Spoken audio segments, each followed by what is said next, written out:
Pessoal, boa tarde a todos. Eu queria iniciar com vocês um módulo novo na disciplina. A disciplina está até encerrando essa semana, né? E eu queria fechá-la, né, com chave de ouro, abordando com vocês a especificação de motores elétricos e inversores de frequência. Bom, esse é um trabalho que recorrentemente cai, né, nas mãos de engenheiras e engenheiros, eletricistas e mecatrônicos, e ele demanda um conhecimento que, por vezes, não é encontrado em muitos profissionais. Para quem está solicitando o serviço, né, ele tem um teor assim né, de estar se pedindo no restaurante ao cozinheiro, né, ao chefe de cozinha, para fazer um arroz com feijão. Tá? Ela teria essa mesma roupagem, assim, bom, eu só queria comer um arroz e feijão aqui no restaurante. E, por vezes, os cozinheiros envolvidos não sabem fazer arroz com feijão. Tem outras habilidades, são muito espertos, mas não sabem cozinhar arroz com feijão e isso não é bom. Né? Tem certos conhecimentos, né, que são imprescindíveis no exercício de algumas profissões, por vezes não são dificílimos, né, igual é o caso aqui da especificação de motores e inversores.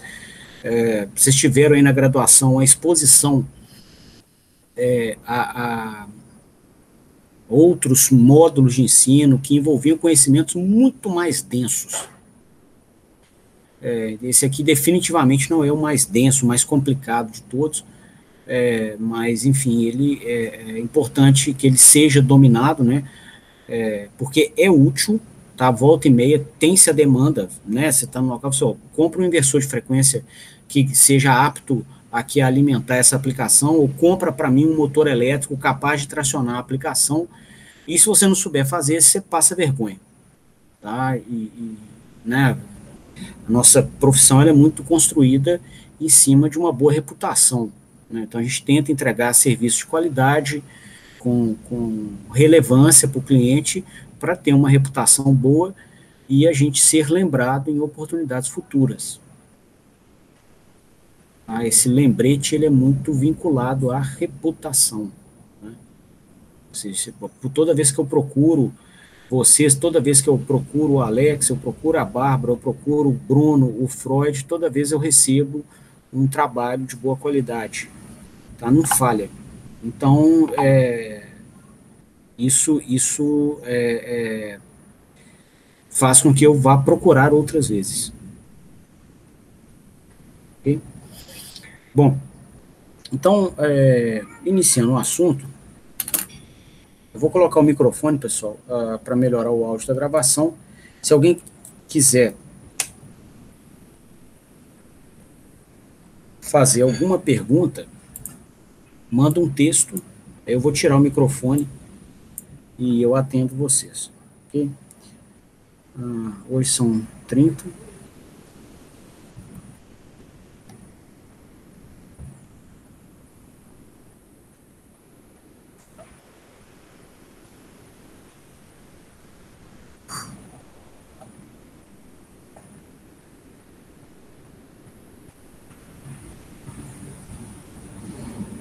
E hoje a gente vai estudar sobre a especificação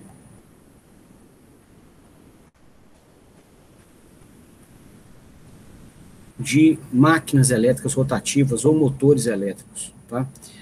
Aqui na mecatrônica, e para quem mexe com acionamento elétrico, a gente tem com clareza, né, que o termo máquina elétrica rotativa é mais apropriado, porque a mesma máquina pode operar em modo motor ou modo gerador. Para relações comerciais, quando você vai mandar um documento de compra de uma máquina elétrica para um fabricante ou para o setor de compras da empresa que você trabalha, o pessoal geralmente vai entender melhor o que você quer se você se refere ao equipamento como motor elétrico, tá? Então, assim, eu vou colocar o título aqui, especificação de motores elétricos, mas assim, né, já com essa crítica. Eu mesmo estou escrevendo aqui e já estou escrevendo assim né, com a mão bamba, vamos dizer assim, né, a mão trêmula, eu próprio não acho a expressão mais correta, porém, em meios comerciais, né, você vai se fazer mais claro dessa maneira, tá? Vou colocar desse jeito.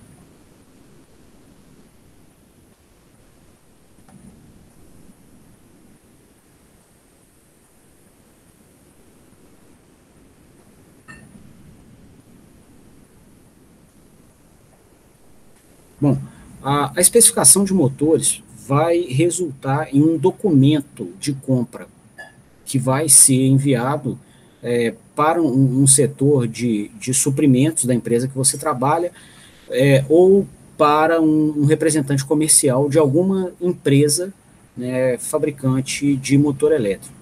No Brasil você vai achar representantes da WEG, da Eberle, que é lá de Caxias do Sul, a WEG é de Jaraguá do Sul, Santa Catarina, a Eberle é de Caxias do Sul, no Rio Grande do Sul. Você vai achar representantes ABB, Toshiba, GE,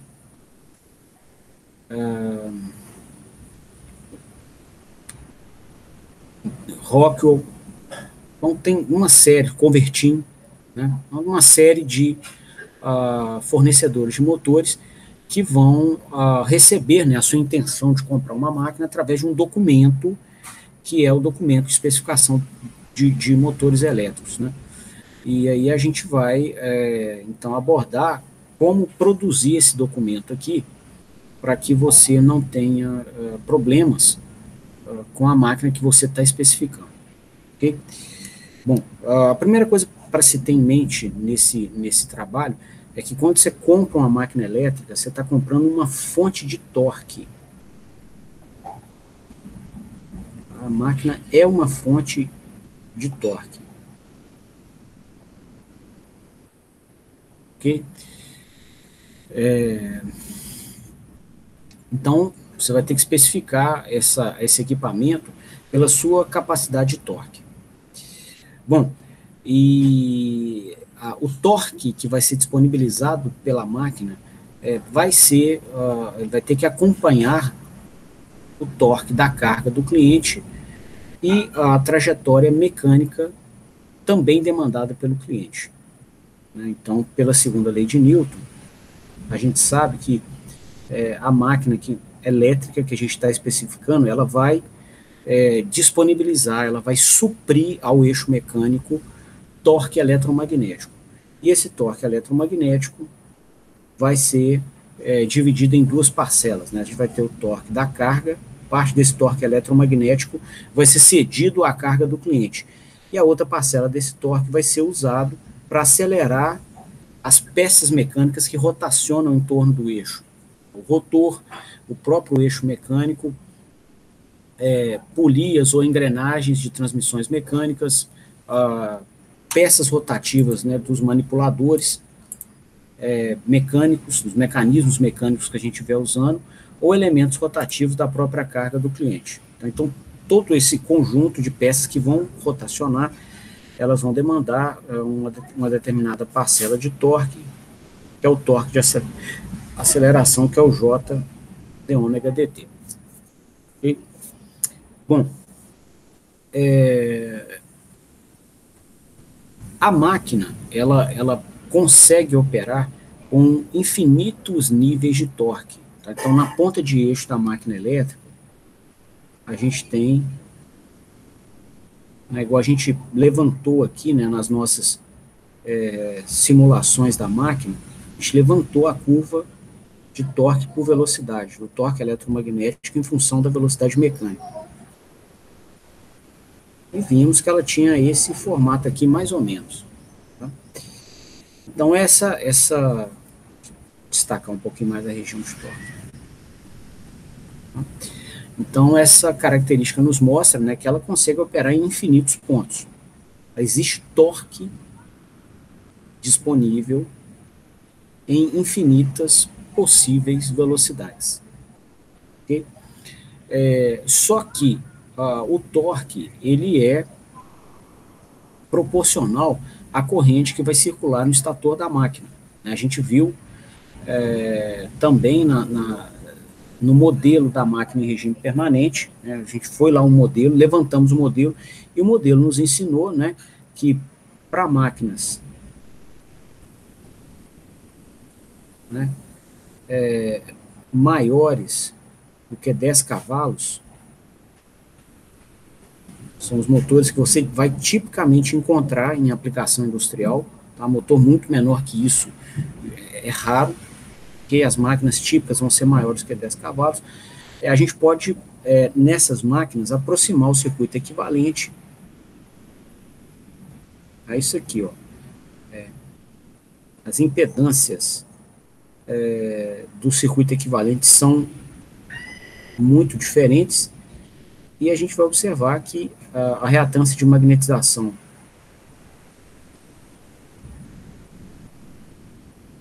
é elevada, tipicamente vai valer 3 PU, e a resistência de rotor, ou termo associado à conversão de energia, né, a resistência de rotor sob escorregamento, ela vai ser aproximadamente 1 PU, né, no torque eletromagnético nominal, próximo ao ponto nominal. Né. Então, nessa constituição de impedâncias, se você alimentar a máquina com uma tensão próxima a 1 PU, né, você vai observar que a própria corrente de estator, né, vai ficar aproximadamente igual a 1 PU também. Né? Então, essa corrente, né, seria dada pela relação entre o vetor espacial de tensão e as impedâncias.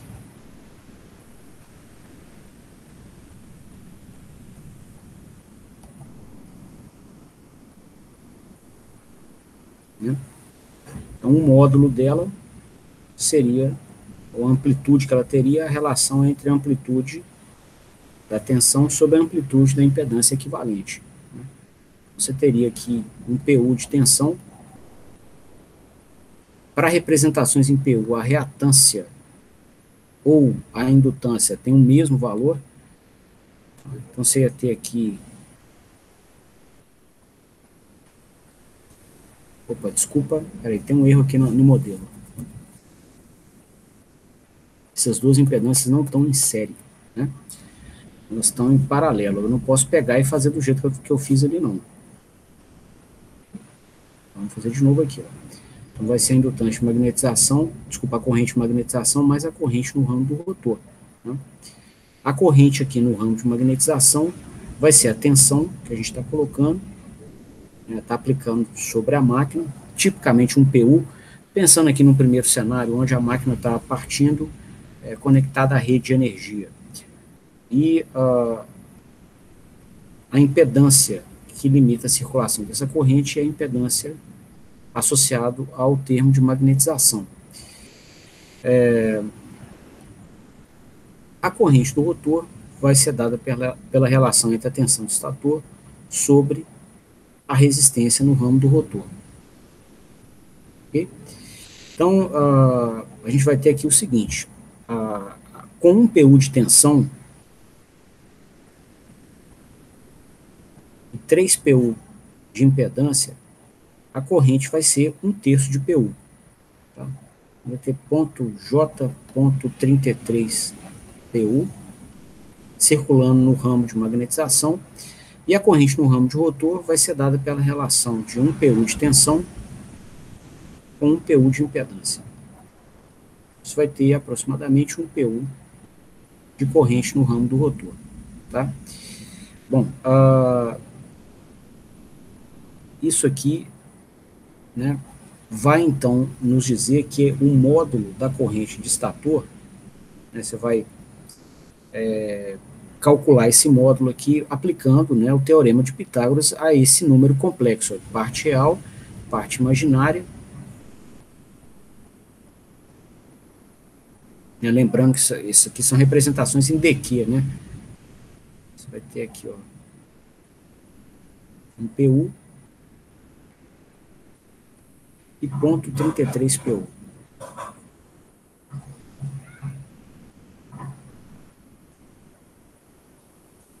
Aqui é a corrente de estator. O módulo dela, né, então vai ser o quê? Pitágoras aqui, ó, na raiz da soma dos quadrados dos catetos. Então você vai ter 1 ao quadrado mais ponto 33 ao quadrado. É a raiz disso aqui. Ok? O resultado, então, vai ser 1 ao quadrado é 1, né? Ponto 33 ao quadrado, né? 1/3 de 1/3, mais ou menos, 1/9, tá? Então, você vai ter 1/9, mais ou menos, ponto 11. Raiz disso aqui, ó. Vai dar mais ou menos 1 PU. Tá? Então, com torque nominal presente no eixo da máquina, a corrente estator fica próxima a um PU circulando ali nas bobinas, né? A amplitude dela fica próxima da amplitude nominal. Bom, com o torque variando próximo ao nível do torque nominal, né, que é o nível de torque que tipicamente você vai comprar a máquina para operar, o que vai acontecer, pessoal? A corrente estator vai ficar proporcional ao torque, tá? Isso aqui a gente observou aqui do resultado, né? Que a corrente de estator, o módulo dela fica basicamente igual ao módulo da corrente do rotor, né? E o torque eletromagnético, a gente levantou na modelagem da máquina, ele vale isso aqui, ó.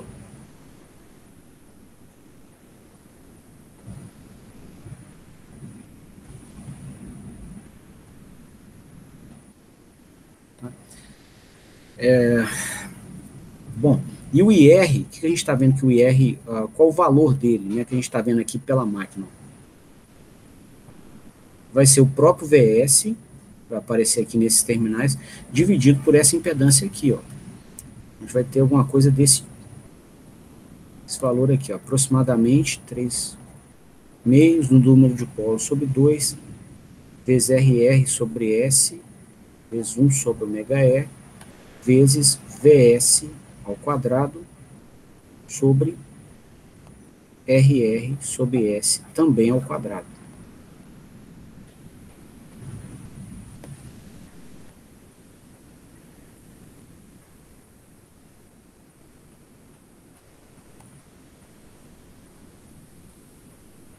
Então aqui, ó, RR sobre S, né, com RR sobre S ao quadrado, né, só que aqui no denominador, ele vai resultar nisso aqui, ó, S sobre RR.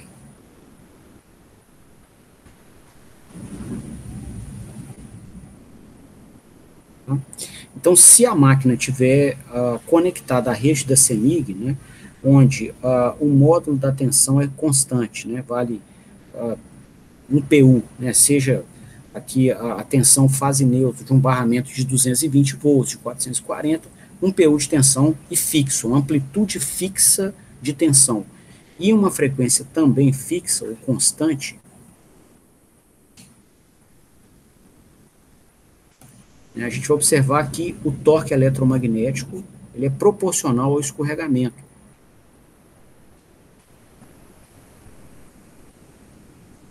É o que a expressão aqui está nos mostrando. Ao mesmo tempo, a própria corrente do rotor,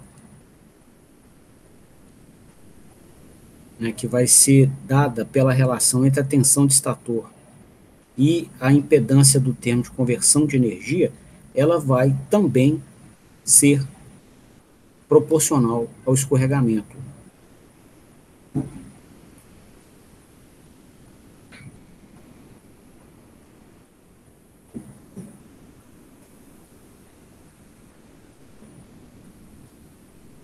Tá?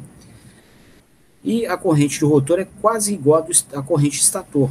Né? Além disso, a gente viu essa relação também ali em cima. Né? A corrente, a única coisa que as difere, basicamente, é a corrente que vem para o ramo de magnetização aqui, ó. tá?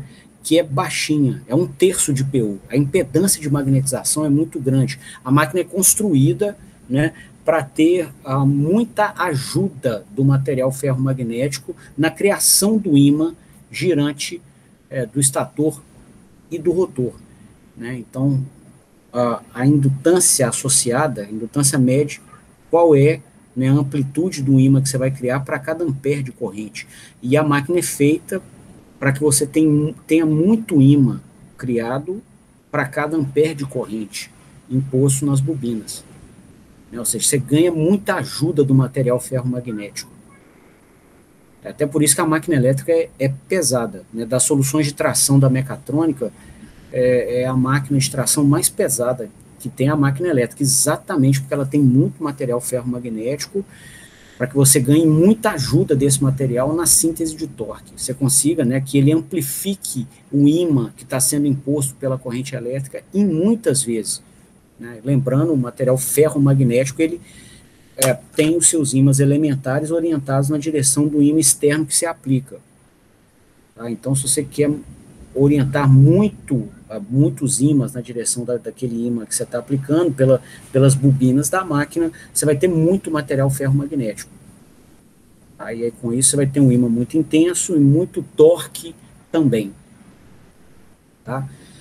E você vai ter com isso, né, com essa diretriz construtiva implementada na máquina, uma indutância elevada, que é o que a gente coloca aqui, ó. Consequentemente, uma reatância muito alta e uma corrente circulando por aquela reatância baixa. Basicamente, né, toda a corrente do rotor fica igual à corrente do estator, sendo porque a única diferença entre elas é a corrente do ramo de magnetização, que é muito menor do que elas. Tá? Foi o que a gente fez aqui, ó, nessa dedução aqui de baixo. Tá? Bom, então, a corrente do estator vai ser basicamente igual à do rotor, né? Como a corrente do rotor aqui, ela é proporcional ao escorregamento e o escorregamento é proporcional ao torque, a gente vai ver que a própria corrente do estator vai ser proporcional ao torque eletromagnético aqui na vizinhança do ponto nominal de operação da máquina. Tá? Que é o ponto que tipicamente você compra a máquina para operar. Assim, né? A gente tenta evitar ao máximo sobredimensionar a máquina, porque isso demanda dinheiro jogado fora na compra da máquina. Você compra a máquina muito maior do que a que precisa, e você também corre o risco, né? Se não for uma família dessa de alto rendimento, você corre o risco de ter uma máquina operando próximo ao seu ponto de máxima eficiência. Ou seja, ela tira da rede elétrica muito mais potência do que aquela que a carga mecânica do cliente exige. Então, você vai pagar mais caro na conta de energia, né, sem necessidade. Então, a gente evita sobredimensionamento. Tá? Vai ter esses dois impactos aqui. Logo, então, a gente vai procurar especificar a máquina para que ela opere próximo ao ponto nominal. Porque o ponto nominal é um ponto especial, né, se a gente olhar aqui na curva de torque por velocidade, a gente vai ter aqui um ponto especial de operação, tá, que é o ponto nominal, onde ela vai operar com a velocidade mecânica nominal e o torque eletromagnético nominal. E aí, nesse ponto nominal, né, você vai ter, igual eu comentei, torque nominal, velocidade nominal e a corrente de estator nominal, próxima aí a 1 PU. Bom, nesse contexto, então, pessoal, é razoável se escrever essa aproximação que eu estou mostrando aqui, que o torque ele é proporcional à corrente de estator. Bom, do modelo que a gente desenvolveu para a máquina, né, a gente viu que os principais mecanismos de produção de potência térmica são as perdas no cobre do estator e do rotor. Agora, então, para enxergar, né, esse efeito de perdas eu vou incorporar, né, no modelo aqui as resistências dos circuitos de estator e rotor. Okay? Para avaliações de relações de proporcionalidade ou relações de afinidade entre sinais elétricos, mecânicos e magnéticos, essa aproximação ali de cima, né, que eu aproximei o circuito equivalente aqui, à sua reatância de magnetização e ao termo de conversão de energia, essa aproximação era suficiente. Agora, para apreciar aqui efeitos térmicos, né, aquele modelo não explica bem, porque a gente não tem os elementos que convertem potência elétrica em potência térmica. Tá? Então, a gente vai ter que incorporar os dois no modelo, tá? E aí a gente vai usar o modelo mais completo da máquina em regime permanente.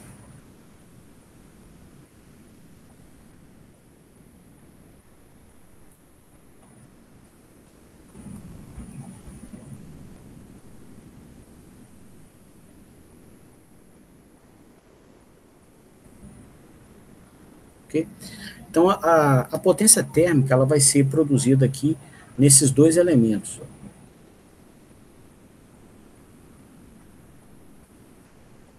São os principais responsáveis. A gente sabe, né, que também tem perdas no ferro, né, o material ferro-magnético da máquina vai ser furado por linhas de campo variáveis no tempo, vai induzir tensão, vai circular corrente em um dispositivo que não promove nenhum outro formato de conversão de energia, a não ser o formato térmico, né, de elétrico para térmico. Então vai existir, né, potência térmica no ferro também. Só que a máquina é toda laminadinha, né, para aumentar a resistência e diminuir a corrente que circula no ferro fundido mesmo da máquina. Tá? Tem as perdas nos rolamentos, são baixas também, frente às perdas aqui no cobre, nas bobinas de cobre do estator e rotor. Então, os principais mecanismos são as perdas aqui no cobre do estator e rotor.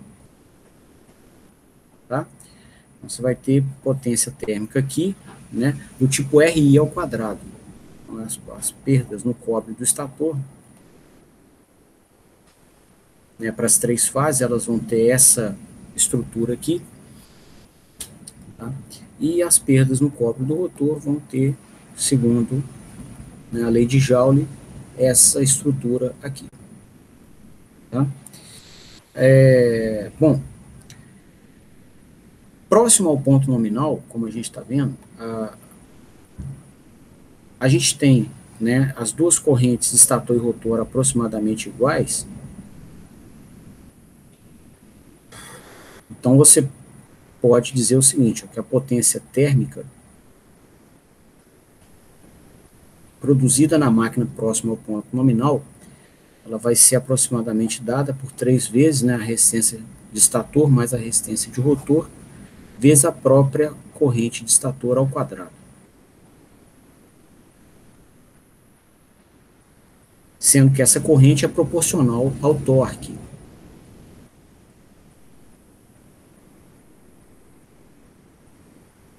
Tá? Então, a produção de potência térmica na máquina, ela é proporcional ao quadrado do torque eletromagnético, tá? Na vizinhança ao ponto nominal. Bom, com essa relação de afinidade estabelecida, né, entre um sinal térmico e o sinal mecânico, a gente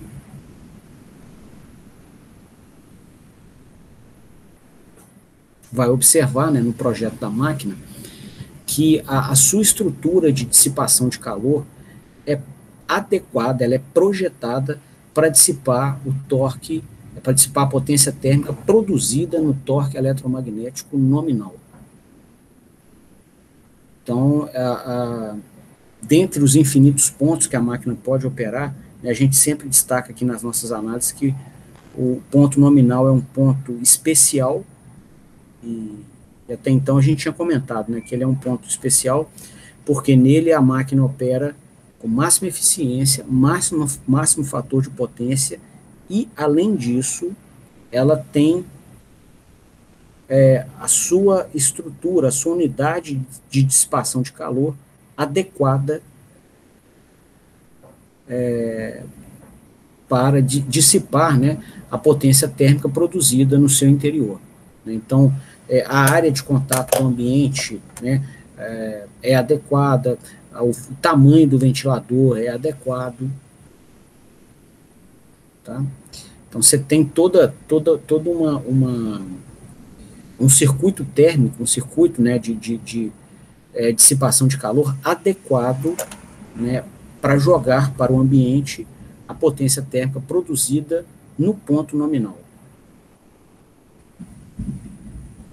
Então, para comprar uma máquina, né, o mais adequado a se fazer é o quê? É comprar uma máquina cujo torque nominal seja igual ao torque da carga do cliente. Então, esse é um primeiro critério aqui de especificação. Né? Nessa região de operação aqui, inclusive, o torque da carga do cliente, as cargas típicas que a gente encontra, tá?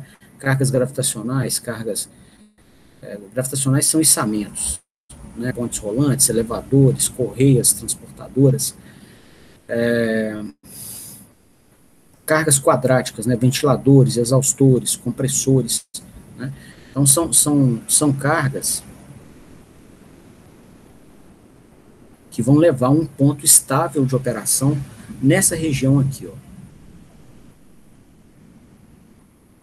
daqui para frente. Tá? E é estável, porque se a carga subir, tá? Por exemplo, digamos que a gente está mexendo com um circuito hidráulico e que a nossa máquina traciona a bomba do circuito hidráulico e aí, em determinado momento a gente abriu uma válvula qualquer que estava restringindo a vazão. Com mais vazão aqui no sistema, você vai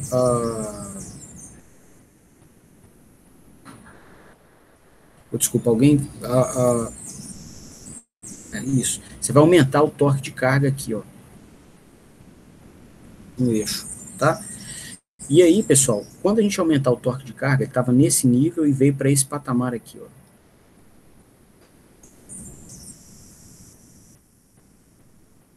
Ok?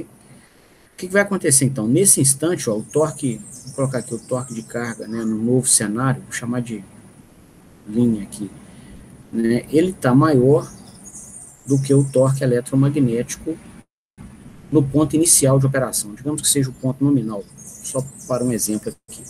Então, na hora que isso acontecer, né, por segunda lei de Newton, o sistema vai frenar, tá bom? Então, a velocidade da máquina começa a cair, né, até o ponto que o torque eletromagnético empata com o torque da carga novamente. Então, essa é uma característica que a gente abordou em outros encontros, chamada de rejeição de carga, né? Então, se a máquina está num ponto de operação e o torque de carga sobe, ela frena, só que enquanto ela frena, o próprio torque dela sobe também, que é o que está mostrado aqui nessa região. Aqui, ó. Tá? A região linear de operação. Enquanto ela está frenando, o torque de carga está subindo. Né? Então, ele vai subir até empatar com o torque eletromagnético sobe. Tá? Então, vai subir até empatar aqui com a carga novamente. Tá? Bom, nesse cenário, né, ou seja, a gente vai ver que em pontos de regime permanente, ou seja, passados transitórios de operação, o torque eletromagnético vai ser igual ao próprio torque de carga. Tá? E a gente viu aqui em cima que a potência térmica produzida na máquina é proporcional ao quadrado do torque eletromagnético. Então, em regime permanente, tá, a potência térmica vai ser proporcional também ao torque de carga.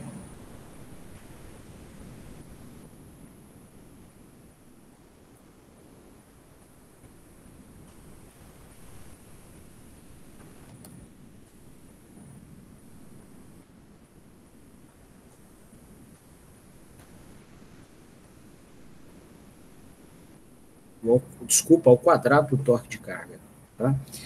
Então, a gente vai ter o seguinte, a carga do cliente é que vai ditar, né, que essa carga é imposta, né? Que hora que vai entrar a carga do cliente, que nível que essa carga vai ter. É ele que sabe, é uma entrada no sistema, até usando uma terminologia de modelagem, de controle. Então, é uma entrada, vai ser um sinal que vai ser aplicado, né, ao sistema, numa hora que a gente não sabe, a gente também não sabe o nível exato desse sinal, né, e esse sinal vai ser o maestro da potência térmica, em regime permanente, quando não estiver mais acelerando. É ele que vai dizer quantos watts de potência térmica vão ser produzidos. E aí a gente tem que ser capaz de dissipar essa potência para o ambiente sem deixar as bobinas de cobre excederem a temperatura que danifica o verniz isolante. Conforme a gente estudou, né, no nosso módulo, onde nós modelamos aqui o comportamento térmico da máquina. Né? E aí, pessoal, para garantir que aquele nível de carga não vai levar a máquina a danificar, a queimar, a gente tem que ser capaz de dissipar o calor, a potência térmica, né, a taxa de produção de calor produzida com aquela carga. E aí, a nossa especificação, então, vai ter que levar a compra de uma máquina capaz de dissipar aquele nível de calor para o ambiente. E a máquina que é capaz de dissipar aquele nível de calor para o ambiente é a máquina cujo torque eletromagnético seja igual ao torque de carga. Tá? O torque eletromagnético é nominal. A máquina opera com infinitos níveis de torque. Aqui você tem infinitos possíveis níveis de torque. Tá? Agora, tem um ponto especial aqui, né, aonde ela consegue dissipar para o ambiente, né, o calor, né, tem um nível de torque máximo, que é o torque nominal, onde ela é apta a operar 24 horas por dia, 365 dias por ano, sem se queimar, ou seja, ela tem um circuito térmico capaz de dissipar aquele calor para o ambiente ali, caso a gente esteja operando no ponto nominal. Certo? Então, só sintetizando aqui essa explicação toda, né, quem vai escolher o torque eletromagnético que a máquina vai operar é o torque de carga. Além disso, ao ditar o torque eletromagnético, né, o torque de carga vai também ditar a corrente do estator. E ao ditar a corrente do estator, ela vai ditar a potência térmica que está sendo produzida. Okay? E aí a gente tem que escolher uma máquina capaz de dissipar aquela potência térmica para o ambiente antes de queimar o verniz isolante. Como escolher essa máquina? Né? A gente vai, dentre as diversas opções que o mercado tem, você vai escolher uma máquina cujo torque eletromagnético nominal, que é o torque de placa, igual a gente calculava no primeiro módulo do laboratório de máquinas, você vai escolher uma máquina cujo torque eletromagnético nominal, torque de placa, seja igual ao torque da carga do cliente. Tá? Então, esse seria um primeiro critério de especificação. Então, se, digamos assim, que a carga do cliente tem uma partida e opera por horas, horas e horas, né, ininterruptamente com o mesmo nível de carga. Tá? Você tem um torque qualquer na partida aqui, depois ele cai e fica no mesmo nível a vida inteira. Tá? Então, aqui na partida você tem um torque de aceleração mais a carga. Aqui em regime, você só tem a carga. Tá? Digamos que ela tem uma carga constante. Tá? Opera nesse nível de carga por longas horas. Então, a máquina apta a tracionar esse sistema né, com a máxima eficiência, máximo fator de potência, que não vai queimar, é uma máquina cujo torque eletromagnético nominal seja igual a esse torque de carga. Esse é o nosso primeiro critério de especificação. Então, você, né, chegaria num vendedor, né, de um representante comercial e falaria, olha, eu preciso de uma máquina cujo torque eletromagnético nominal seja de 70 Nm. Você tem um primeiro critério aqui. Bom, uma pergunta natural, né, que vai nascer nessa especificação que eu estou comentando é a seguinte: olha, aqui você está assumindo, né, uma carga que é constante, né, toda previsível, não se altera com o passar do tempo. E cargas que têm um perfil variável? Você vai ter cargas que, igual a gente estudou no primeiro módulo de teoria de máquinas, né, uma partida de um içamento.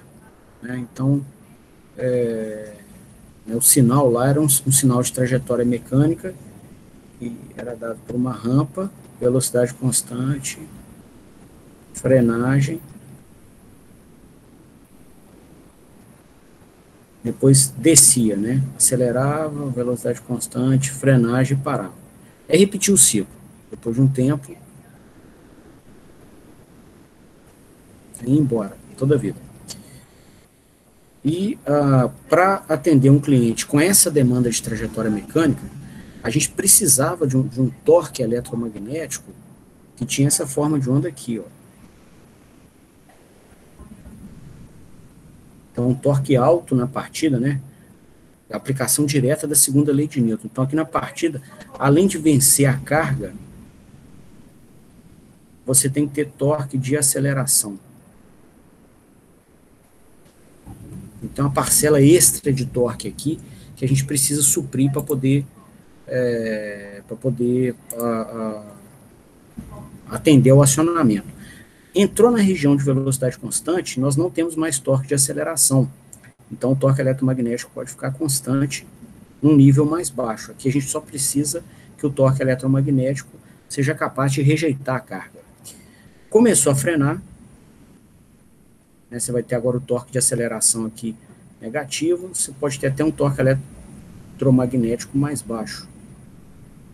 Desculpa.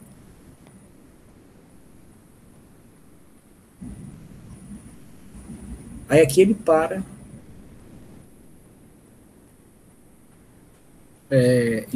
né, de desacelerar, começa a manter velocidade constante. Tipicamente, nesse cenário aqui, ó, quando a velocidade, né, tá nula em um acionamento, você tem um içamento, por exemplo, você vai ter um freio Eldro que vai travar isso. Então, o torque eletromagnético pode ser zero. Tá?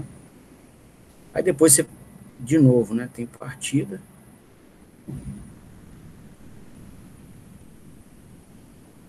Regime constante e frenagem.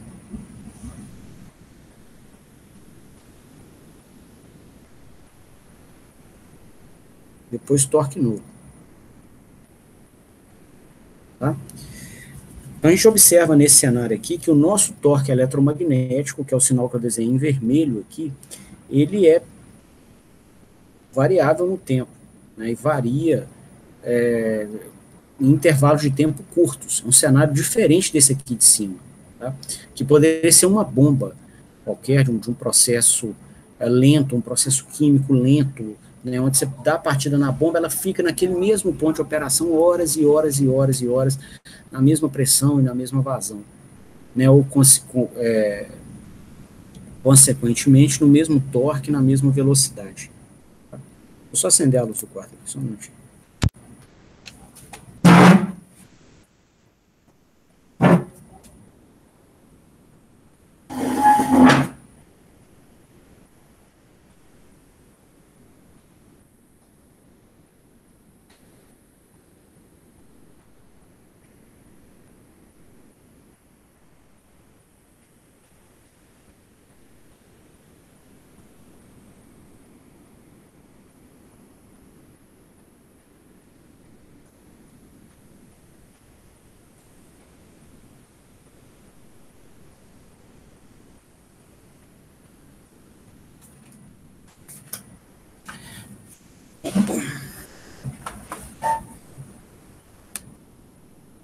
Bom, então é um perfil de torque que é variável no tempo, né? E como então especificar um motor para esse cenário? O motor que atende esse cenário. Agora a gente não tem a conveniência, né, de pegar um nível de torque de carga constante, né? Aqui, ó, sabemos o nível de torque de carga. É só escolher uma máquina elétrica cujo torque eletromagnético nominal seja igual ao torque da carga. Nesse caso, né, o torque eletromagnético está variando o tempo inteiro, né? O que fazer nesse cenário? Bom, o primeiro, então tem alguns desdobramentos aqui, né, nessa especificação. É o seguinte, o torque varia, mas ele tem uma periodicidade, tá? Então aqui a gente observa que o ciclo vai se repetir.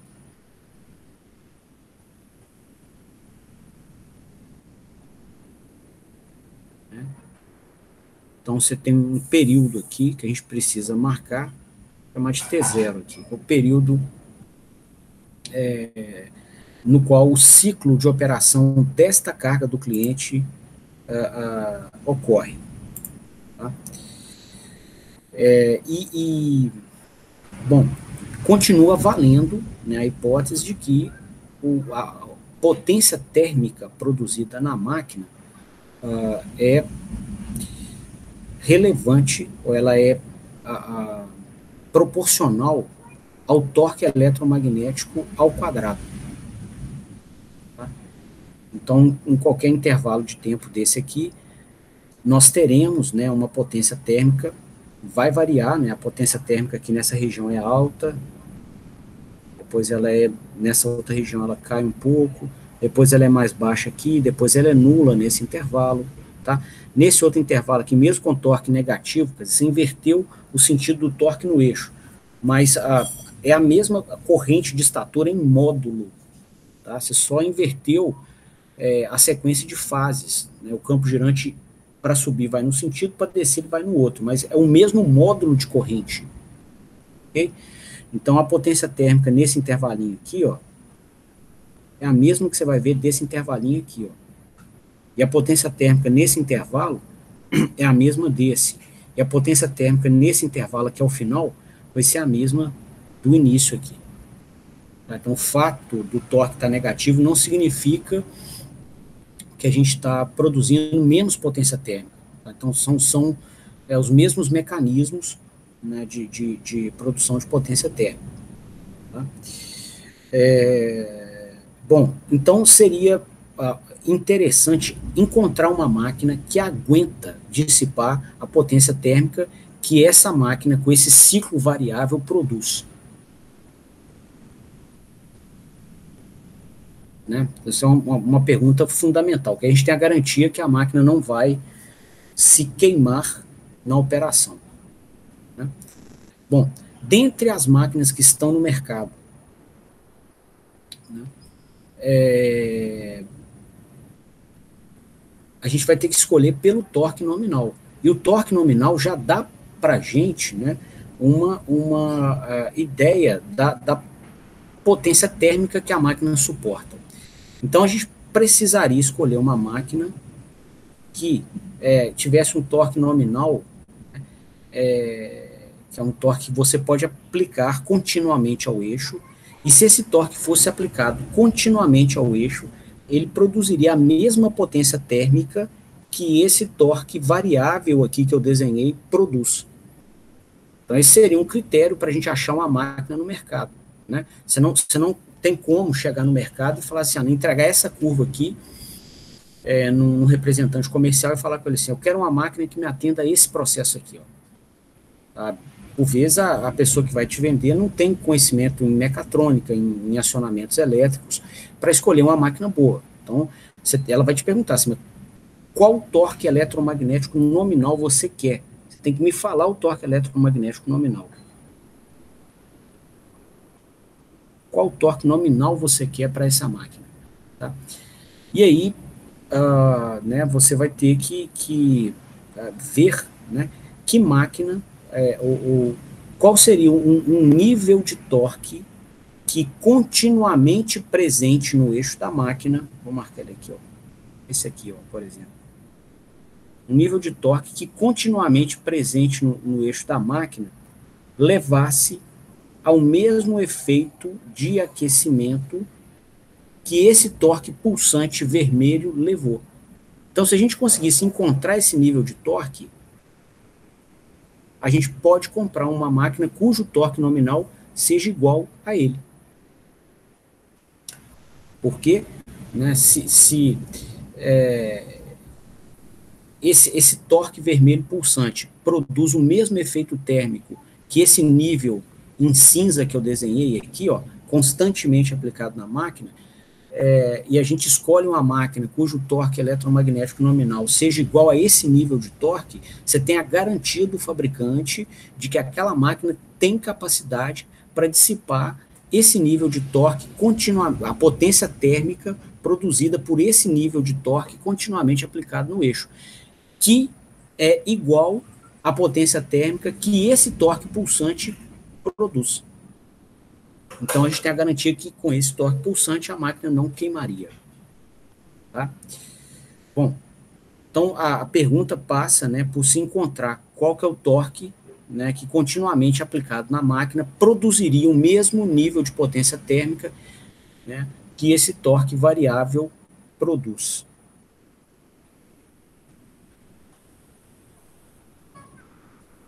Ok? Bom, para isso então, né, a gente viu aqui que a potência térmica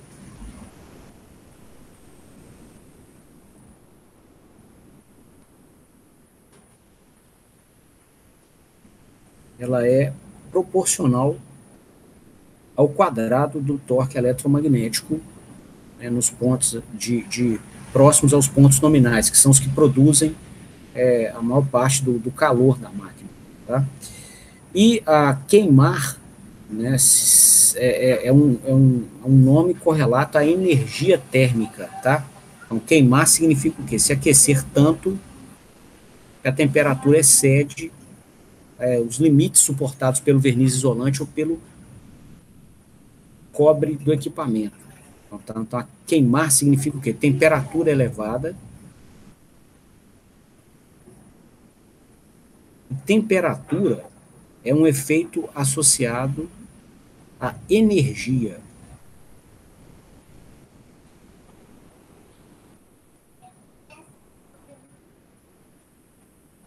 Não à potência. Então, para queimar, a máquina precisa receber potência térmica elevada e em tempo elevado. Queimar é algo que envolve também tempo, não só potência elevada. Tá? Então, essa energia térmica, vou chamar aqui de ET, tá? Essa energia térmica, ela poderia ser obtida por uma integral da potência térmica no tempo.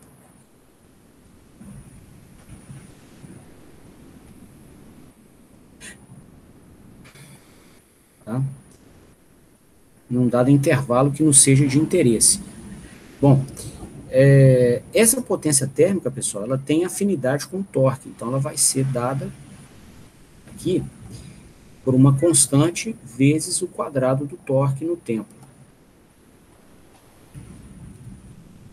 Ok?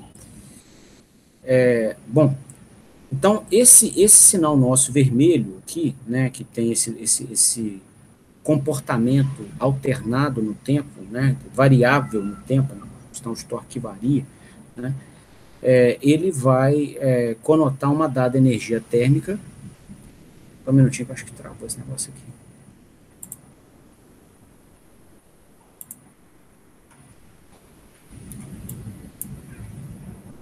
Vou fechar, vou abrir de novo, ele travou aqui, só um minutinho.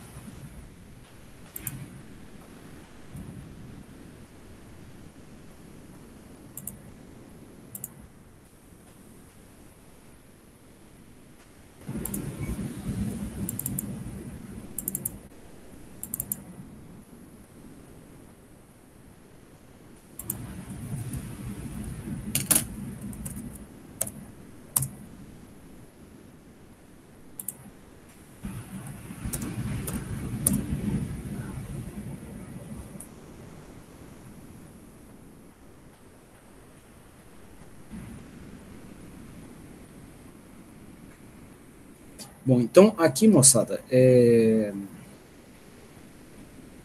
continuando o raciocínio,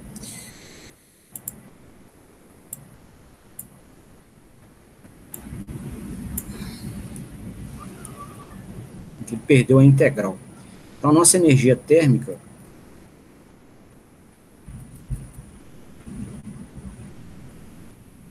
né, que estaria ali acumulada na máquina, né, ela seria uma integral da potência no tempo.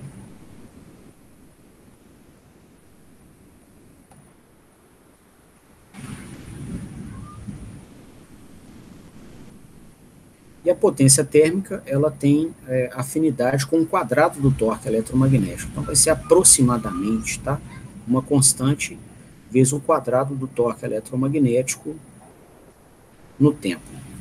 Tá? Então, a gente poderia, né, para escolher uma máquina adequada para tracionar essa aplicação aqui, a gente poderia, então, usar dessa última relação que eu escrevi na seguinte roupagem. Olha só, a gente poderia calcular a energia térmica que, que esse ciclo em vermelho produz. Né, essa energia térmica que seria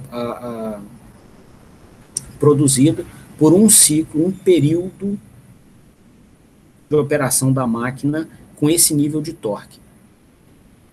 E igualar essa energia térmica àquela que seria produzida por uma máquina que operasse com um nível de torque constante, que é esse aqui, ó.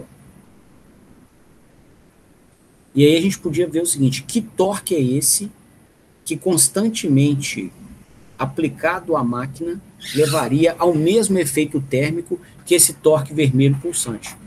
E aí a gente compraria, então, um motor que tivesse o torque eletromagnético nominal igual a esse torque constante que produz o mesmo efeito térmico que o torque pulsante que a gente está trabalhando. A gente tem a garantia, opa, vai funcionar, a máquina consegue dissipar. Olha, obrigado.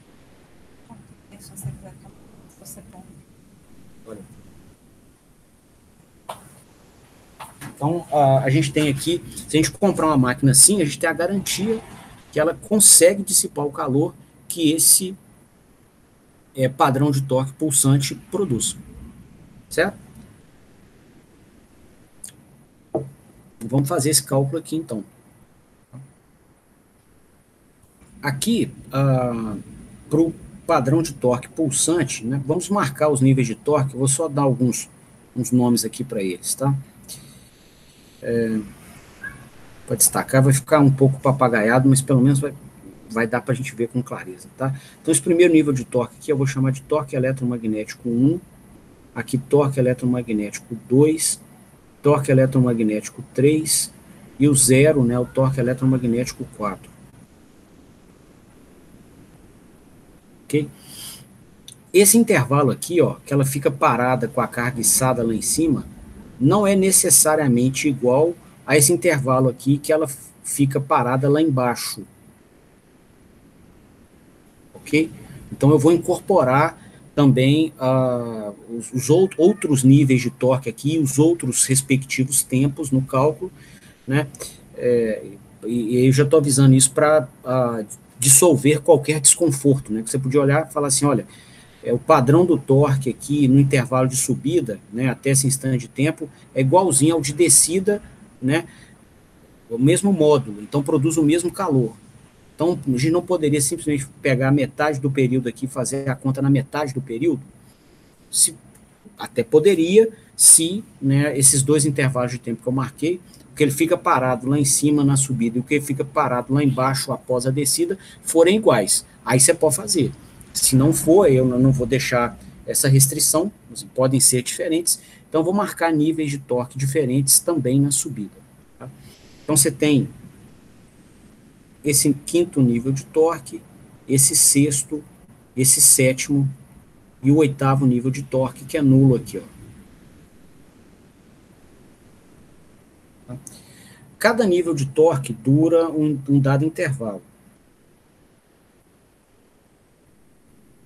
Isso é relevante para avaliações de energia térmica, né? Porque a energia, como eu comentei, envolve tempo. Tá? Então a gente vai marcar também na curva os respectivos tempos, né, que cada um desses níveis de torque duram. Tá? Então aqui, ó, o primeiro torque ele vai durar um tempo, vou chamar aqui de T1. T1 segundos, é a duração dele. Tá? O segundo nível de torque, T2, o terceiro, T3, e assim por diante. Tá? Então, para cada nível de torque, o torque 4, ele dura um tempo T4. Torque 5, um tempo T5, e assim por diante. Tá? Bom, então com essa consideração aqui dos torques envolvidos e os seus respectivos tempos de duração, a gente pode calcular, né, uma aproximação da energia térmica produzida em um ciclo de operação desse sistema mecatrônico. Tá? Falou assim, vai ser um modelo aproximado, porque nós não temos essa constante aqui. Tá? E aí, a gente teria o seguinte, então, se a gente fosse fazer essa integral para aquele ciclo ali alternado, né, de torque alternado, a gente teria, né, no primeiro, então você estaria integrando aqui uma constante, né, vou tirar aqui para fora, vezes o quadrado do torque. Então, no primeiro intervalo, o torque vale T1, ele é constante durante todo o primeiro intervalo, tá? E ele dura um tempo T1. Então, seria uma integral de 0 até T1 segundos, de T1 ao quadrado TT. Tá?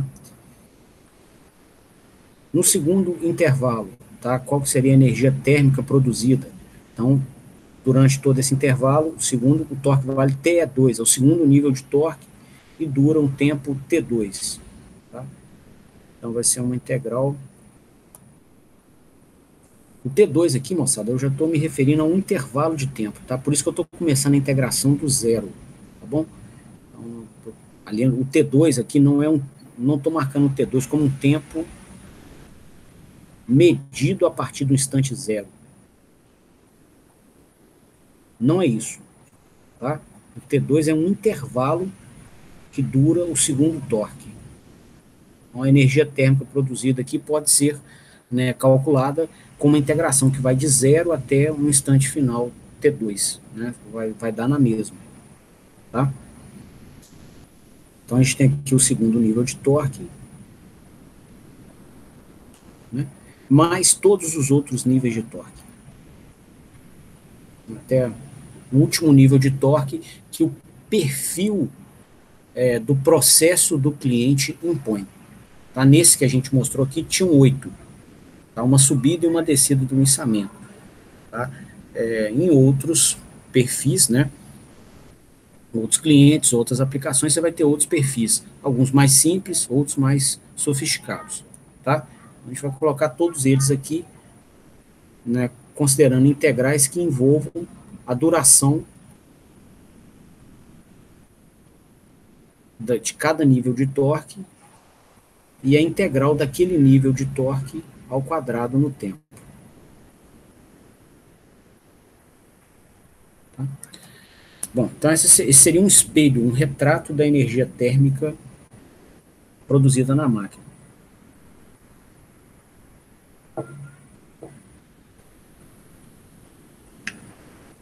Para escolher uma máquina, então, que suporte dissipar essa energia térmica, tá?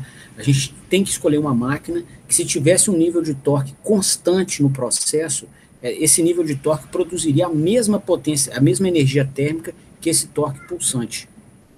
Tá? Então, esse nível de torque, que é o que a gente quer achar, né, ele levaria uma energia térmica com esse formato aqui, ó.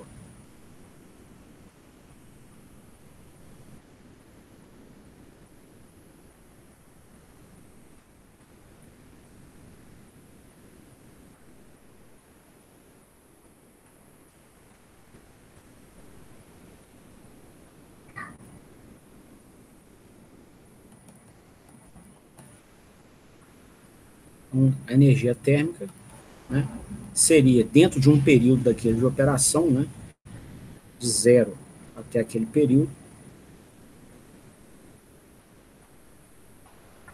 o torque eletromagnético nominal. Então a gente vai comprar uma máquina, né, cujo seu torque nominal seja igual a esse torque que constantemente aplicado na máquina leve a mesma energia térmica que o torque pulsante produz.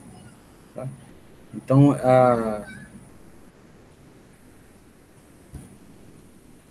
esse torque, no caso de se escolher um torque que constantemente aplicado à máquina leva aquela mesma energia térmica, e esse torque ser o torque nominal da nossa máquina, a gente tem a garantia que ela consegue dissipar o calor produzido por aquele nível de torque.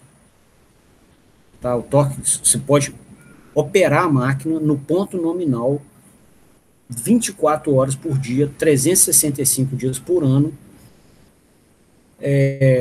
que a máquina vai suportar a operação. Tá? Você vai olhar o rolamento depois de 25 mil horas de operação, isso para as máquinas né, de projeto um pouco mais pobre.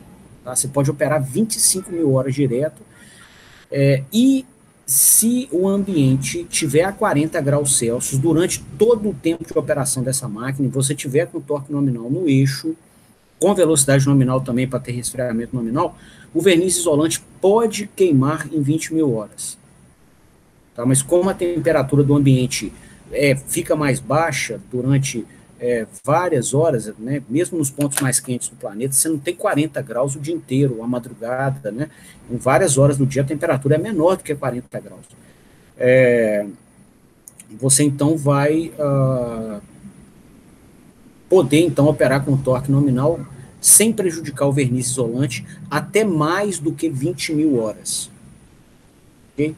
Então, ou seja, né, em termos de especificação, é como se, né, você pudesse colocar um torque de carga que seja igual ao torque eletromagnético nominal no eixo da máquina, e ela opera naquele nível constantemente até o final da sua vida útil, que é muito extensa, sem queimar. Tá? Isso, então, eu estou fazendo uma revisita a esse conceito para fortalecer a ideia que a gente está usando aqui na especificação.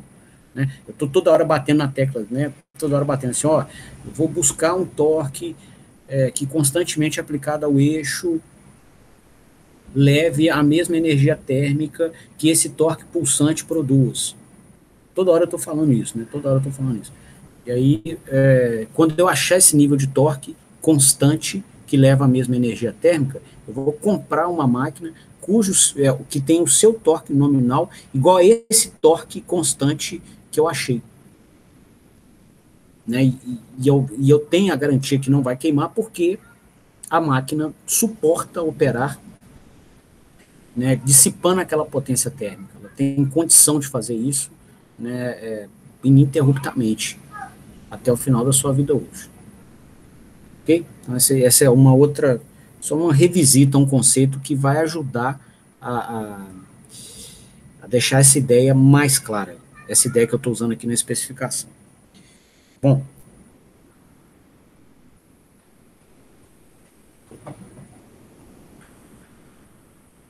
então aqui, pessoal, igualando a energia térmica produzida, né, pelo nosso nível de torque constante, com a energia térmica que o nosso processo real vai demandar, né, a gente vai ter o seguinte, ó.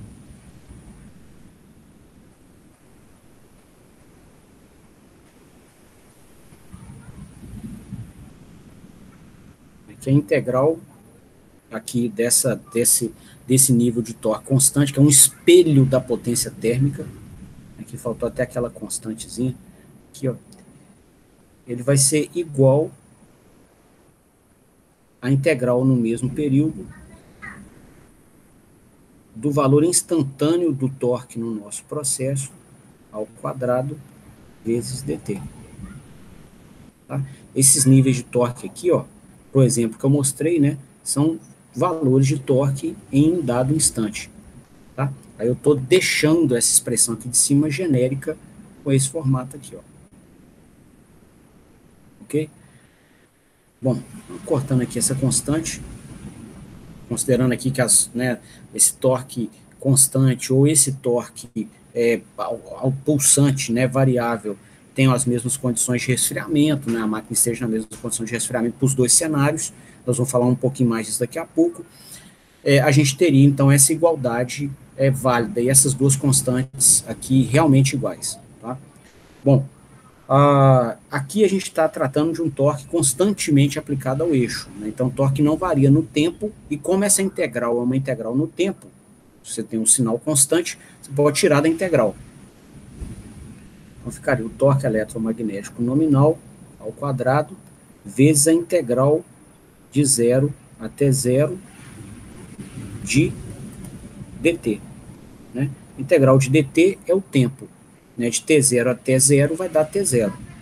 Então vai ser o torque eletromagnético nominal ao quadrado vezes t0 igual a essa integral aqui no mesmo período, né, dos níveis instantâneos do nosso torque eletromagnético ao quadrado vezes dt. Tá? Aqui, nessa expressão, né, você pode ter o torque eletromagnético variando à vontade aqui no tempo. Né? Cada aplicação, cada cliente vai nos exigir um dado perfil do sinal de torque. Igualando, então, né, para a gente chegar nessa variável aqui, ó, que é o torque nominal, nós vamos ter o seguinte, ó, torque eletromagnético nominal de uma máquina adequada a tracionar essa aplicação que tem torque pulsante, ele seria dado por isso aqui, ó.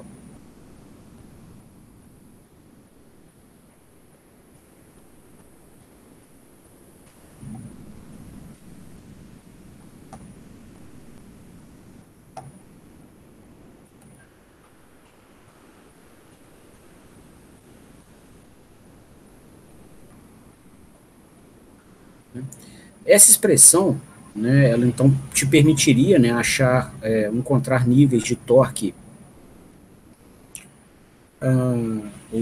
o nível de torque eletromagnético nominal da máquina a ser comprada para atender aquele torque pulsante que a gente mostrou aqui em cima. Né? Que esse torque aqui em vermelho, esse não em vermelho. Bom, essa expressão é possivelmente conhecida por vocês, né, de outros estudos. Né? O que se tem aqui? Ó? Raiz da média. Estou integrando um sinal num tempo e dividindo pelo tempo total. Eu estou tirando um valor médio dele no tempo. Eu estou tirando a média dos quadrados do sinal. O que é isso? Raiz da média dos quadrados. Root mean square. O valor é RMS, igual a gente também usa muito no contexto de correntes elétricas. Né? Então, lá também, né, esse conceito até é bem compreendido e explicado quando você imagina uma corrente CA circulando numa lâmpada com filamento à resistência. Tá? E se pergunta qual que é a corrente que circula na lâmpada tem esse perfil aqui, ó. Tá? Aí se pergunta qual que é a corrente que circulando continuamente nessa resistência levaria ao mesmo efeito térmico que essa corrente alternada leva. Qual que seria o nível de corrente aqui, né, que se fosse contínua circulando naquela resistência, levaria ao mesmo efeito térmico, a mesma potência térmica que essa corrente alternada produz. Então, essa corrente é chamada de corrente RMS, ou corrente eficaz. Tá? E ela né, é calculada com a mesma expressão que a gente obteve aqui para o torque. Raiz da média dos quadrados.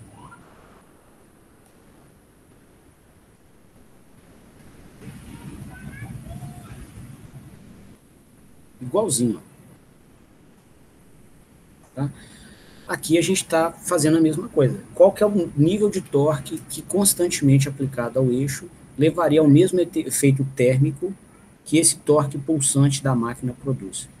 Então, quando eu achar esse nível de torque, eu vou comprar uma máquina cujo torque nominal seja igual a esse nível de torque que eu achei.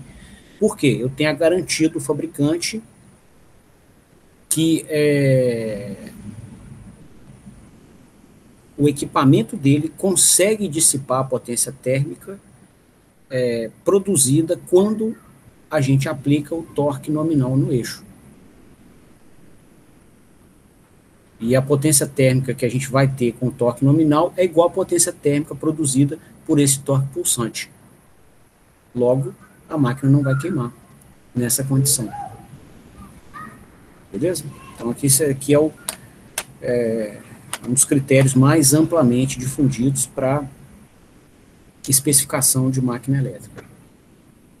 Você tira um torque, um valor eficaz do torque eletromagnético, um torque eletromagnético RMS, e compra uma máquina cujo torque nominal seja igual a esse torque eficaz que você calculou. Tá? Bom, além do torque, pessoal, tem uma série de outros cuidados que você tem que tomar quando você vai comprar a máquina. Esses cuidados, eles não demandam imersões técnicas ou científicas tão densas iguais a essa que a gente fez, mas eles inviabilizam a instalação da máquina se não forem observados. Ok? E mancham muito a reputação profissional. Tá? Se você, por exemplo, eu vou comentar aqui. Você tem que colocar aqui demais critérios. Então, o seu documento de compra vai ter que contemplar isso aqui, ó. Tá? Você vai ter que falar a forma de fixação da máquina,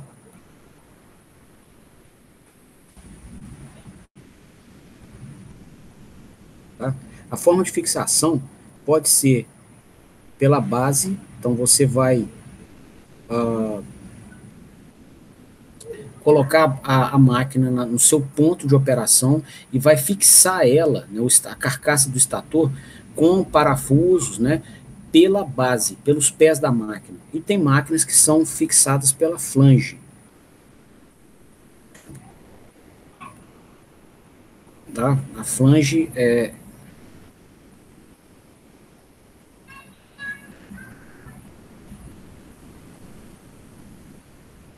essa parte aqui, ó, a ponta de eixo está aqui. Tá? A flange é aqui, ó. Tem máquina que é parafusada por flange. Tá? Você vai ver em alguns veículos, por exemplo, a caixa de transmissão é fixada ao motor por flange. É a cara da máquina, entre aspas. Você vai, né, parafusar e fixar por aqui. Muitas máquinas são fixadas, desculpa, pela base. Tá? Você vai passar os parafusos de fixação aqui, ó. Tá? Então, essa é uma coisa que você tem que falar no documento de compra para não cometer nenhum erro grosseiro, tá? Igual eu comentei até antes de abordar esses demais critérios que eu coloquei ali no título. É um negócio que não tem nada demais, assim, você vai, às vezes, você está até substituindo uma máquina que já existe, tá? Você precisa de sobressalente, ou você tem que trocar ela por algum motivo, e se você erra uma coisa dessa, né, vem aquela perguntinha muito desagradável, assim, você, pô, mas vem nesse tom, tá? Vocês até desculpa o tom, mas eu vou falar do jeitinho que ela aparece. Ela vem assim, pô, mas você não tirou a bunda da cadeira no escritório e foi na área para ver como é que instala a máquina? Agora que nós já pagamos aí 30 mil na máquina, mais 4 mil de frete, chegou aqui, não dá instalação, você não foi lá olhar em campo. Né? Daí você não sabe onde enfiar a cara de vergonha. Né? E é mais do que vergonha, né? Assim, né? Vergonha, às vezes, a gente vai passar assim com o pai, com a mãe, tá corrigindo a gente ali com todo o amor do mundo e tal. Aí depois na faculdade tem um pênaltizinho além disso, né? Existe também da nossa parte, né, para com vocês também, muito amor envolvido, né? A gente torce muito e bota muito sangue para que vocês se deem bem na vida, né? Mas aí existe um pênaltizinho que é a questão de nota. Então, você fez um erro grosseiro, tem nota, tem crítica, né? Em conversa a gente vai, por vezes, a gente vai ter críticas, né? Mas fica nisso. Agora, emprego, né, além da crítica, vem demissão, tá? E aí o negócio é mais pesado. É muito mais pesado que mexer com pai, mãe ou mexer com professor. Então a gente evita essas coisinhas. Tá? Aí, esse tipo de coisa aqui não tem nada demais. Né? Para você pegar, ir lá e conferir. Outra coisa, você tem que falar a posição da tampa de ligação, da caixa de ligação.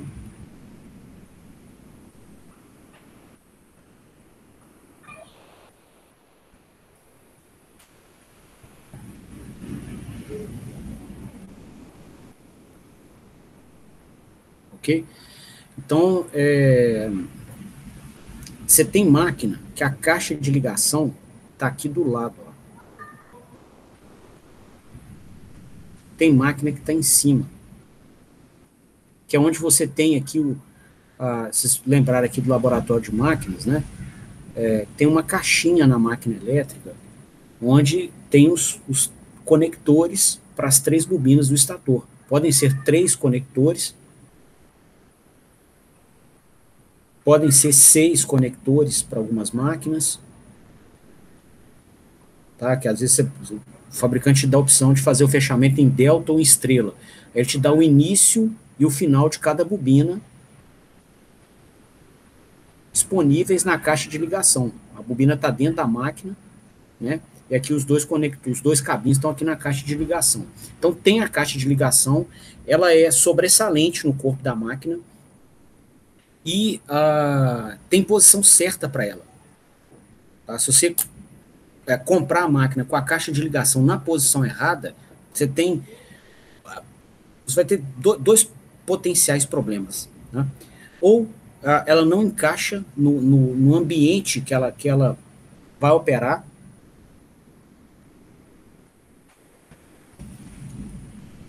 Tá? Pode ser que você já tem toda uma base de concreto armado pronto para a máquina, você já tem a posição do eixo, a altura dele e a distância de uma parede qualquer já definida, tá? Você não tem o que fazer, você tem aquele local para você instalar aquela máquina, tá? E aí, cara, você tinha até o comprimento dos cabos, chegava até aqui, ó. Você tinha o cabo para alimentar a fase a fase B e a fase C do estator, chegando aqui direitinho para uma tampa de ligação por cima. Tá? E aí, você comprou a máquina com a caixa de ligação do lado.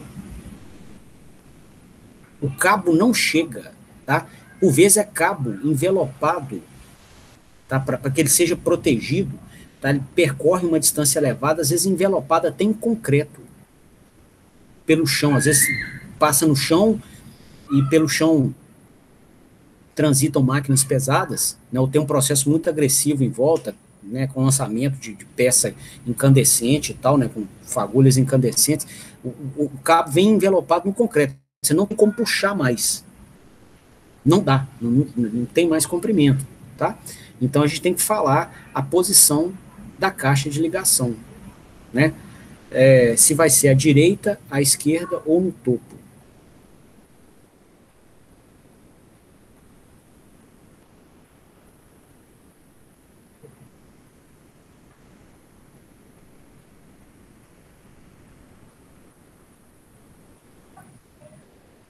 Ok?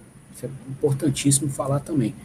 E aí é só conferir no ponto de instalação ou em documentos antigos da empresa qual que é a posição mais adequada. Ou vai na área e olha. Tá? E aí você já se defende também, né? Assim, digamos o seguinte, qualquer lugar que eu botar a caixa de ligação, tá bom, funciona em qualquer ponto. Então, beleza. Então, você escolhe o ponto onde você defende essa caixa de ligação de projeções de água, de contato, né, com pequenos veículos que estejam transitando na região, projeção de material naquela região, tá? Então, se você tiver liberdade de escolha, você vai fazer desse jeito. E o que é direita e o que é esquerda na máquina, tá? Topo não tem problema, tá? A direita e a esquerda é o seguinte, a máquina, ela vai ter você tem um eixo, né, mecânico, com duas pontas de eixo.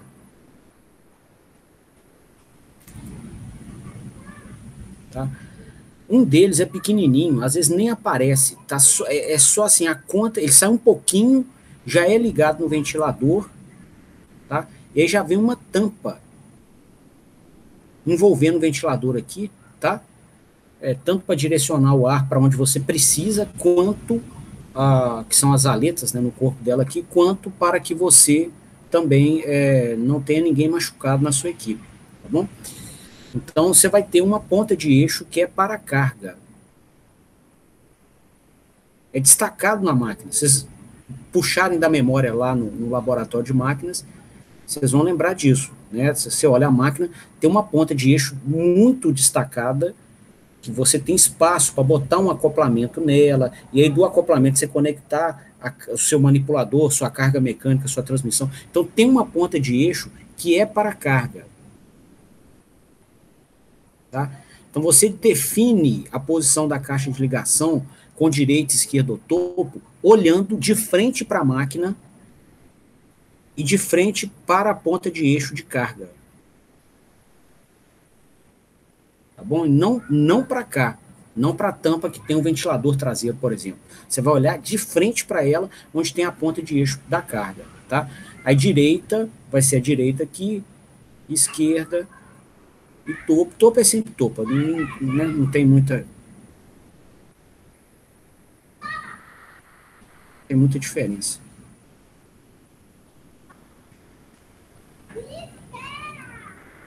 Tá bom? Então, só esse cuidado também, tá? Que se você tem um corpo desse cilíndrico, se você olhar ele de trás, né, na outra ponta de eixo, que é a direita olhando de uma ponta de eixo, vira esquerda olhando da outra ponta de eixo, né? Inverte. Então, existe, né, no mercado uma convenção, né, do que é direita e esquerda nesses contextos, tá? Você vai falar também para o fabricante a altura ou altitude do ponto de instalação.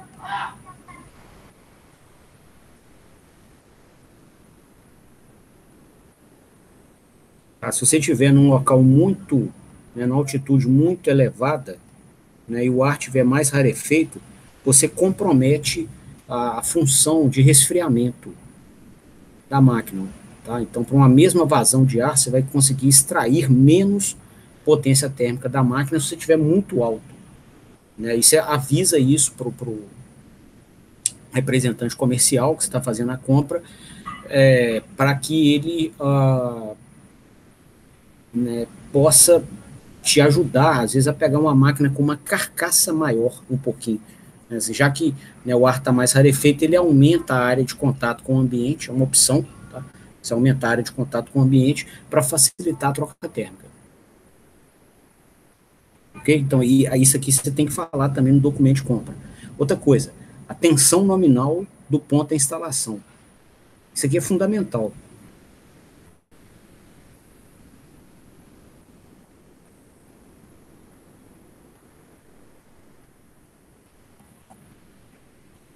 Tá? Isso aqui é a tensão, pessoal, que vai ser aplicada às bobinas do estator da máquina. Tá? É óbvio que essa informação tem que ser passada, né? Óbvio. É óbvio, é fato que é óbvio, tá? Mas não pode errar. Tá? Porque se vier a máquina errada também, você vai ter desgaste para devolver isso, preço de logística, né? Já pago, o cara da logística não vai devolver sua máquina de graça e buscar outra para você, não. Tá? Então, assim, isso é um negócio tranquilo também, mas você tem que falar com com o representante comercial que vai te vender. Você vai no documento de compra, atenção nominal do ponto de instalação, tá? Tipicamente, né, você vai dar aqui atenção de linha, ou atenção fase-fase. A gente viu lá no laboratório de máquina, né? RMS, tá? Então, em instalações industriais, assim, o mais comum é de ter 440 volts em baixa tensão. Então, essa é a tensão de fase para fase RMS, tá? Então, você pegar o barramento trifásico lá, por exemplo, num centro de comando de motores ou num painel elétrico qualquer que você tenha os disjuntores.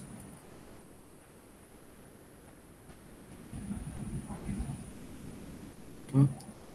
Vai ter as barrinhas de cobre. E se você colocar o voltímetro de fase para fase, né, ele vai te dar um valor eficaz e ele vai te mostrar, por exemplo, 440 volts. A gente até usa muita tensão de linha, né? Porque você sempre tem as duas, os barramentos da linha disponíveis. A fase neutro, você nem sempre tem um neutro disponível para você medir. Tá bom? Então, essa é uma informação muito, muito difundida numa instalação, né? Sabe qual que é a tensão que alimenta os motores dessa região que vai chegar o motor novo que eu estou comprando? É 440, é 220, é 690 volts, tá? Tem pontos, né, com motores maiores aí, você vai ter 3.3 kV, tá? Depende. Isso aí é só você só precisa ter o cuidado de pegar essa informação com alguém e colocar no documento de compra. Tá bom? Outra informação que você tem que passar é o tipo de ventilação.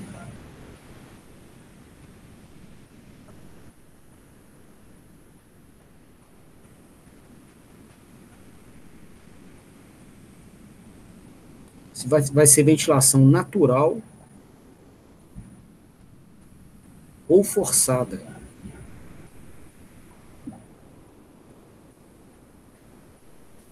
Bom, nós comentamos disso em outros encontros, não custa nada reforçar, tá? Para deixar a ideia bem consolidada. Na ventilação natural, você tem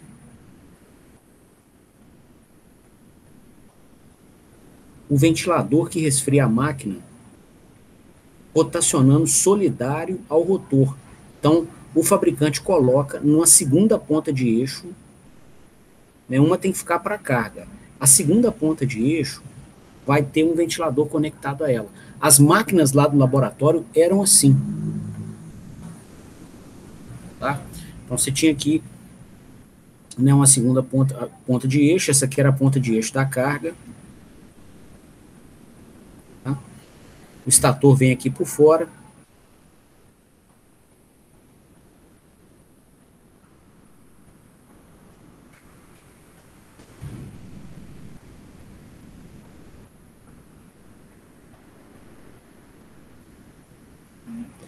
E aqui, pessoal, o que vai acontecer? A vazão do ar de resfriamento, tá? Então, quando esse ventilador rotacionar aqui, ó,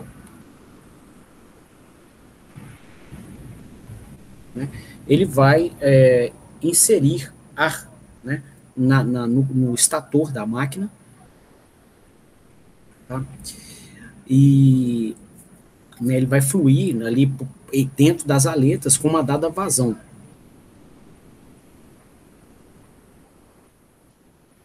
Se colocado aqui, vai fluir aqui dentro uma dada vazão, né, várias aletas, e aí ele vai te ajudar na troca térmica. Até usando do nosso modelo térmico simplificado, ele vai te ajudar a diminuir a resistência térmica da máquina. Então fica mais fácil transferir potência térmica para o ambiente, do interior da máquina para o ambiente. E essa vazão de ar aqui, ó, chamar de FI, tá? essa vazão tem afinidade com a velocidade mecânica. Então, em sistemas, né, de fluidos, a velocidade ela é proporcional à vazão de ar. Tá? Eu falo proporcional ou tem afinidade, né? Se uma é muito sensível à outra, por quê? Né? E não estou falando assim, uma vai ser uma constante vez a outra, sempre. Falo, né? Tem afinidade, uma é muito sensível à outra. Porque você pode rodar a máquina aqui e lotar aqui, por exemplo, de minério e não deixar ter vazão de ar nenhuma. Então, você pode ter velocidade e não ter vazão de ar. Tá? Então, né, o que então nos garante que não é uma relação de uma ser uma constante vez a outra, uma velocidade ser uma constante vez a vazão ser uma constante vez a velocidade. Agora, elas, numa condição normal de operação, elas são proporcionais, aproximadamente proporcionais. Tá? Se você não tiver com a máquina toda suja, né, tampando a vazão de ar, você vai, né, ter essa relação de proporcionalidade muito bem marcada. Tá? E aí, pessoal, o que acontece aqui, né, para a gente definir se a nossa máquina precisa de ventilação natural ou ventilação forçada? Processos de içamento. Aliás, um passo antes disso aqui, só fazer um comentário. Nessa montagem, a gente tem ventilação natural. Só para fechar esse raciocínio aqui, ó.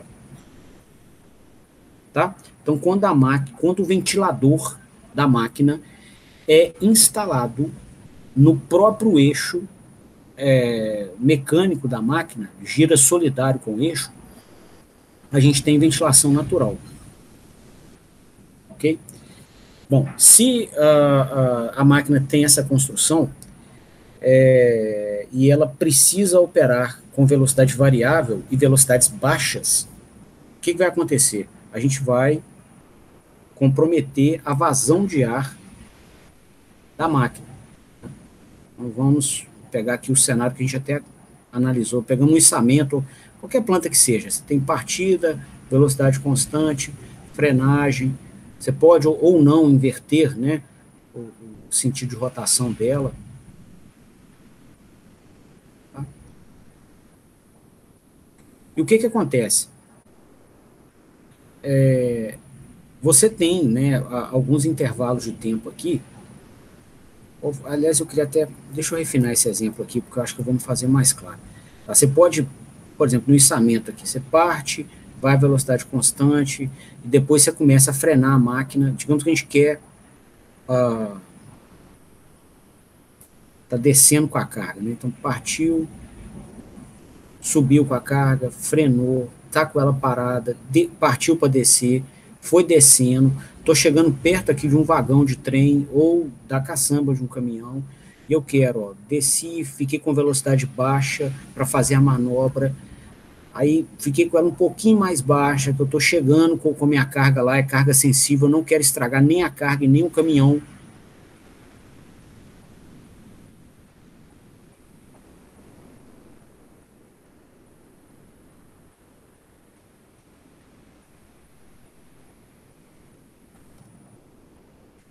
Aí tô manobrando, desce mais um golinho, o cara tá me avisando, posso descer com ela mais um pouquinho. Aí estacionei lá igual uma pena, pum, certinho. Não estragou a carga, não estragou o caminhão, show, funcionou perfeito, tá? Só que aqui, ó, o que acontece? Eu fico, durante um longo intervalo de tempo, operando esse intervalo de tempo aqui, com velocidade mecânica baixa. Evita aqui a alta ou baixa engenharia, mas na ausência de uma escala, aqui eu vou comentar nesse sentido. Então, quando eu estou estacionando essa carga aqui na caçamba de um caminhão, eu estou operando com velocidade mecânica baixa, certo? O que eu estou fazendo, então, com o meu sistema de resfriamento da máquina?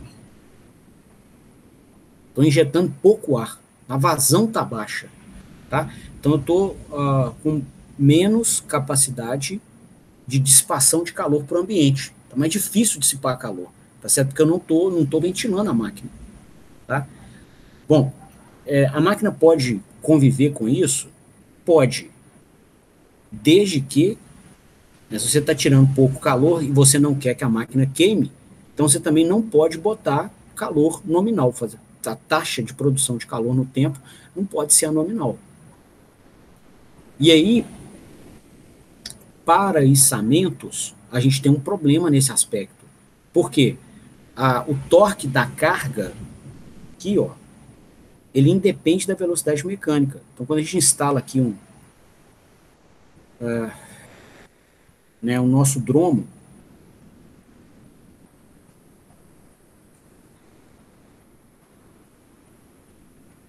então, uma simplificação, vai descer o cabo aqui e a gente está com a nossa carga. O que a gente viu, até nas características de cargas no curso de máquinas e em diversos encontros que a gente teve, que esse torque de carga da máquina aqui, desculpa, esse torque de carga do corpo içado, ele vale a força-peso vezes o raio do dromo, independente da velocidade mecânica. Então, o que vai acontecer? A gente vai estar, mesmo nessa região aqui que a velocidade mecânica é baixa, tá? O torque eletromagnético não é. Tá? O fato da gente estar frenando a carga, para acabar de estacionar ela aqui na caçamba de um caminhão, ou no vagão de um trem, ou numa mesa de acabamento qualquer, ou levando ela para botar no chão, que seja em outro ponto do galpão, Então, o fato de a gente estar no final do movimento aqui, com a velocidade mecânica baixinha, não altera em nada o nível de torque de carga que está no eixo. Com torque de carga nominal, o próximo do nível de torque eletromagnético nominal, a gente continua produzindo potência térmica nominal. Tá? Então, olhando o nosso circuito interno, ou até antes dele, aqui, até para uma apreciação filosófica inicialmente, a gente está produzindo potência térmica nominal e não está tirando, porque a gente está com resfriação ou ventilação natural. E aí caiu a velocidade, eu diminuo, reduzo a minha vazão de ar. Ok? O que vai acontecer? Você está produzindo potência térmica demais e não está tirando, potência não some. Então ela vai ficar no interior da máquina. Vai virar, vai conceder energia térmica, as moléculas, vai aumentar o nível de agitação térmica, vai aumentar a temperatura. Vai queimar. Tá? Então, para cargas, para clientes, que demandam torque elevado, torque próximo ao nominal, ou nominal, em velocidades baixas, não serve ventilação natural. Aí você tem que falar na hora da compra que você quer a máquina com ventilação forçada. Tá? Então, na ventilação forçada, o cara te vende o motor e ele instala aqui um ventilador com um motorzinho à parte. Tá? Vai chegar aqui, vai te entregar isso já montado. Tá? Você não precisa montar, não. Vai só conectar aqui no corpo da máquina, um sisteminha, para você, que tem um motorzinho pequenininho,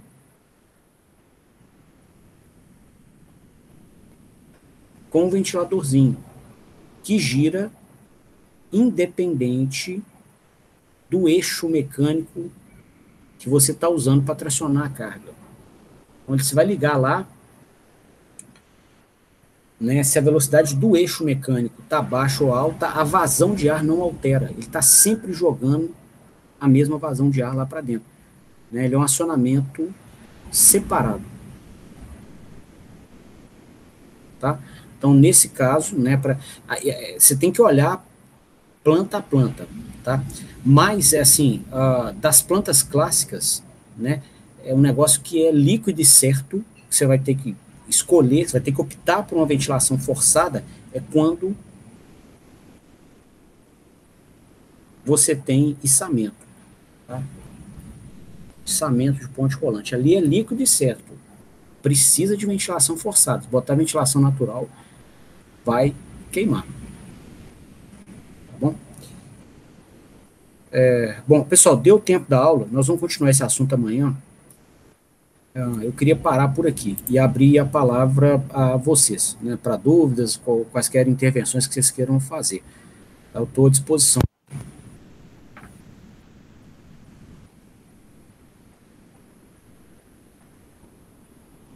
tá. Ô, Léo, Oi, Bárbara. você no início da aula comentou que essa semana seria a última semana de aula, né? Isso. Ah, então o próximo teste último é sábado, né? Ô, Bárbara, sexta-feira, eu vou abrir ele na sexta para Ah, fechar tá. com 24 horas cobrindo até o sábado. Entendi. Ok? Não pode ser até domingo?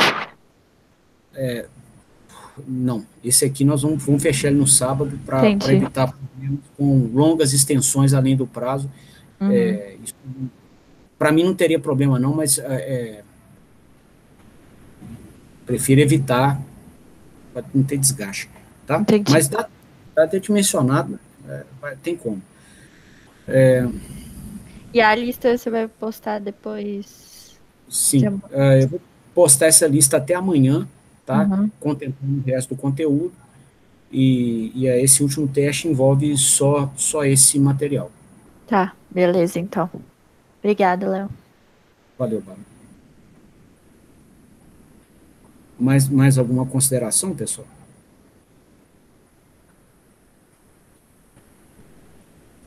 Bom, então tá. Então, mediante aqui beleza, Freud, né, a ausência de novas intervenções ou dúvidas e tal, eu vou encerrando. Eu agradeço vocês a participação aqui com a gente e desejo uma boa noite também. Bom, até amanhã. A gente se vê amanhã às 5 horas. Até amanhã. Obrigado, Daniel. Boa noite. Falou, boa Muito noite. obrigado. Boa noite. Valeu. Boa noite.